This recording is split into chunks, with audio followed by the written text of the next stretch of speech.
A man who once visited a widow's house. So meron pa isang kwento. She was very poor woman, but she loved the Lord.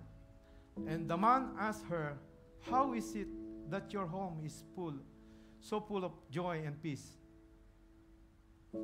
You don't have much money. Your children are half-starved, yet they are always smiling. You have so many difficulties and illness in your home, and yet you're always rejoicing. What is the secret of your life?" So, sagot po ng babae, she replied, "Jesus is everything to me." Amen. I don't need anything else in this world. So, mga kapatid, if the Lord Jesus became everything to us, we also would be like her. Amen.